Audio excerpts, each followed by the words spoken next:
Excuse me, सुन्नुहोस् त, दुबईमा कति रेन्ट पे गर्नुहुन्छ? म रेन्ट पे गर्दिन नि, मैले घर लिएको छु। तपाईँको घर हेर्न मिल्छ? अहिले त अलि बिजी छु। ल हुन्छ, आउनुहोस्।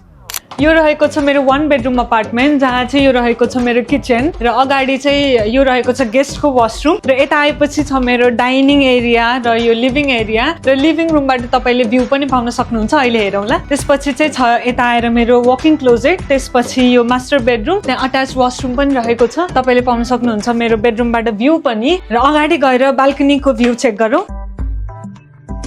र यो रहेको छ मेरो बाल्कनीको भ्यू, जहाँबाट चाहिँ मैले फर्मुला 1 कार रेसिङ पनि हेर्न सक्छु। दुबईमा त घर एकदम महँगो आउँछ, तपाईँले कसरी लिनुभयो? महँगो त छैन, तर मैले पेमेन्ट प्लान पाएँ 30-70 को। ड्युरिङ कन्स्ट्रक्सन मैले 30% पेमेन्ट गरेँ। सुरुमा 5% को बुकिङ अमाउन्ट पेमेन्ट गरेर बाँकीको इन्स्टलमेन्ट पेमेन्ट गरेँ। त्यसपछि चाहिँ 70% मैले ह्यान्डओभरमा पेमेन्ट गरेँ, जुन चाहिँ मर्गेज भयो ब्याङ्कबाट। र मर्गेज चाहिँ मैले जुन रेन्टमा पेमेन्ट गर्ने अमाउन्टले मजाले मर्गेज तिर्छु। गजबको रहेछ त। कसरी बुक गर्ने हो? बुक गर्नको लागि माथि दिएको नम्बरमा कन्ट्याक्ट गर्नुहोला।